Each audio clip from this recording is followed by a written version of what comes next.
bargain booze. It is a Chewit, lovely. Tom, who's working on the seat right now, has made a mistake.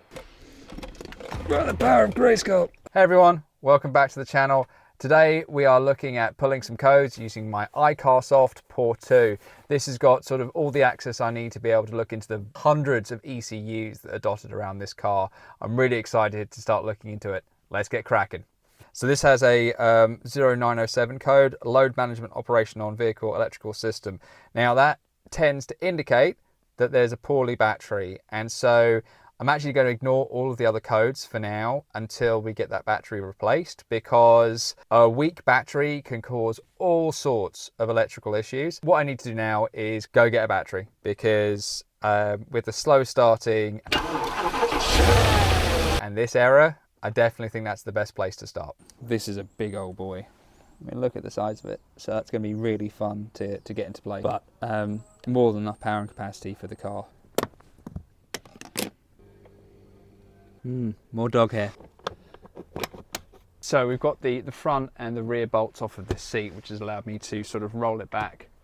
As you can see, getting us access to everything that's underneath here. I found a parking ticket from dates unknown, some rubbish. Oh, more parking tickets. June 21. What else we got here? Oh, that's the refund section. Bargain booze. It's bargain booze. Service station. 159.9 for unleaded. Oh, and it's just unleaded as well. It's not even super. Oh, why scrimp? Anyhow, I digress. So I need to then remove this cover here. Hello. I'm from the future, or from your perspective, the past. But what I can tell you is that the Tom who's working on the seat right now has made a mistake and has removed the wrong bolts. As you can see from the image, that seat rail is completely off, and it shouldn't be. Doesn't need to be, but it is. And this means that this battery removal is going to take a little bit longer than I planned. It's actually a very simple job, but I'm making it look incredibly difficult. Back to the show. Remove this rubbish. Need to hoover this dog hair as well for that. Do that in a minute. Some clips here that I need to undo, and then there's some clips at the rear. So probably what I'll do first is give this a bit of a hoover, and then undo these clips, then sort of put the seat back, and then get access to the rear clips, and then go from there.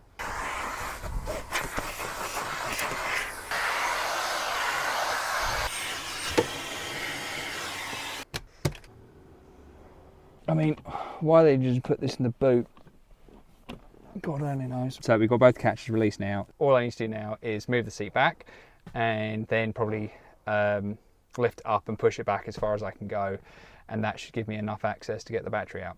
Obviously I did a little bit of research before doing this, and all 9.5 seems to be the same apart from mine. Mine seems to have this big old bar here. So I'm going to have to see what I could do to jimmy and wiggle and that sort of stuff. Very weird, very weird. So, I know what the problem was. Essentially, I'm an idiot, and although I was doing the research, there's a difference between watching and listening and actually taking in what's being said, and I have a habit of skipping through videos and kind of assuming what the steps are.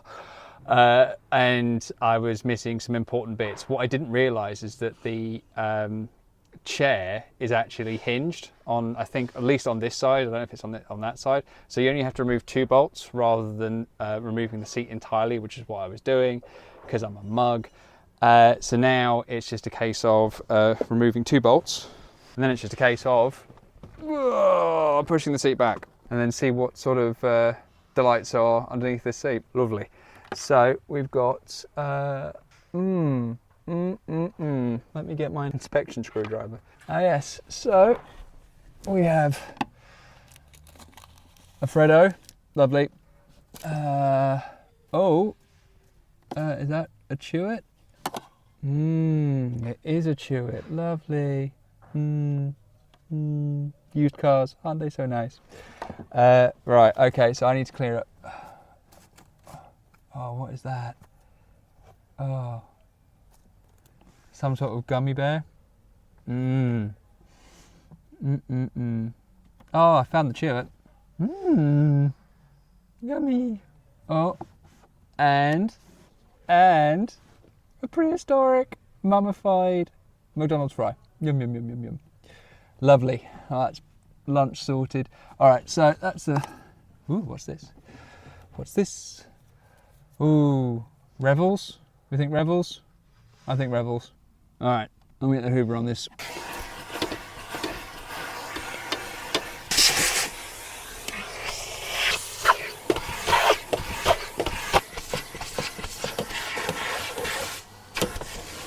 And these are just 10 mils by the looks of it. So, oh, need to do the positive first, which is this one. Which is weird, it doesn't have like a red thing on it. I had a Pro Bat before. And then take off the negative. To be honest, these are on pretty loose, so that's not going to help. And then, is this also a 10 mil? I hope you're a 10 mil. And there's a battery clamp here, which again, wasn't really well screwed down. That was basically finger tight. Is that the vent? Okay, that's the vent. Now, I'm never sure about these things. That like, it's green, and green means good. So, is this battery fine? I don't know. It's a sealed, maintenance-free, smooth Pro Bat, 100 amp hours. I'll compare it to the battery that I've got in a minute. By the power of Grayskull. So this looks to be the wrong battery because it should take a Type 20, not a Type 19. So this is 12 volt, 100 amp hours. It's 110. What's the cold cranking amps? It's 920 cold cranking amps versus 956 with this one. This is also slightly larger. Hopefully it fits in, but we'll have to see. This is definitely heavier though. Okay, well it fits. Vent goes there. That feels good.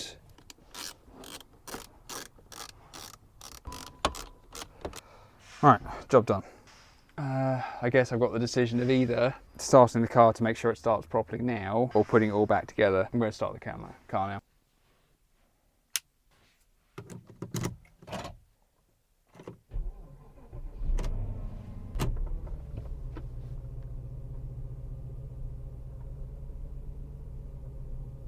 So we are at the next day. By the time I'd finished putting everything back in for the battery, I need to go get the kids from school and just basically ran out of time. So we're the next morning and I've already taken the car for a drive just to help it remember what it is, help the gearbox relearn, all that sort of stuff. So now I'm going to actually do a proper full code read on the car, and we're actually going to see what codes are actually going to reappear. After disconnecting the battery for a couple of hours, the ECU would have forgotten all of the codes. Now what I'm hoping is that some of them are historical codes that have been there for a long time, and some of them are active or current codes. So I'm going to be interested to see what codes are actually still present in the car. I've got a hunch of which ones are still going to remain. Hopefully the battery one has disappeared, and that means we can actually just get a nice list of codes that we can either monitor or actively fix. I don't think there's any major problems, but this is going to tell me exactly what's wrong with the car and how bad it is. And then once I've got all of the codes, all I'm actually going to do is write them down in my handy notebook, and that way I can do some research and see how bad these codes really are, what amount of work is required, and bluntly how much it's going to cost me to fix them all. So I've got the codes. Overall, I think we're actually in a pretty good place. So starting at the top, we've got a air leak between the MAF and the throttle body. That's very common on the turbo. The inlet plenum is made of plastic, and though visually it may look fine, under pressure, little cracks can expand and that can cause air to leak in. That's not too big of a job to change. That's okay. On the Triptronic side, we've got a DME control module, code 1314. I need to look into that one in a bit. We'll see how bad that is. On the PSM side, we've got a steering angle sensor, code 0778. So again, hopefully that's not too major of a job to do. On the electrical system, we've got still a code 0907, which is load management on vehicle electrical system / DME module. Now, I think that could be related to the Triptronic DME module. I'll have to do some research, but I'm not too worried about that. I've basically got two things telling me the same thing, that there's kind of an issue with the DME module. What it is, where it is, I don't know yet, but I still need to look into that one. On the park assisting side, well, my rear parking sensors don't work at all. It flashes up a code or a red light as soon as I engage reverse. So I knew there was a problem there. And so we've got a bunch of codes for the sensor 8, rear right center, sensor 11, rear left center, sensor 12, rear left outer, and also sensor 4 on the front right inner. So I need to get those changed as well. And then we move on to the next page. It's always good when you've got multiple pages of codes to go through. On the panoramic roof, the signal from the sunblind button is permanently on. Okay, that might explain why it doesn't work as expected. And then we've got a couple of codes for the seat memory. On the driver's side, code 2332 backrest angle adjustment sensor and code 2341 fore aft adjustment sensor. Again, that's it. So what I found was interesting is that there was a code originally for a camshaft position sensor that has not reappeared. Now, it may reappear after some more driving, but for now it hasn't, which is good because that's a bit of a job to do and one that I probably wouldn't do myself. But also, it may signify something else. And so if it does come back, it might indicate that yes, there could be a camshaft position sensor, but also with the age of the vehicle, it could mean that the timing chain is starting to stretch. It's not really a surprise. It's 162,000 miles. So it could indicate that the timing chain is getting a bit old and needs to be replaced. That is something I definitely can't do on my own. It is a heck of a job. I don't think I would see change out of about 2,000, 3,000 pounds. But, I'm planning to keep the car for the foreseeable. So I had planned that it was going to happen if I was going to buy a car of this mileage. That would probably be priced in. Is that sensible? No. Is it economically sensible? Definitely not. But, we don't buy cars for, the investment capability, or at least not the cars that I play with. All right, so what I'm going to do now is do some more research on the DME and see what that actually means, and then I'll give you an update in a bit. I've been doing a little bit more research and I'm starting to think that a few of these codes are all related. So the 1314, the 0778 and the 0907, I think are all kind of linked. And I think the key one is the 0778, the steering angle sensor. I think that's actually triggering subsequent faults. So I think as a priority, I'll probably actually get that looked into. I'll do some further research, see how difficult it is to do. Maybe I can do it myself. Maybe I need to find a specialist.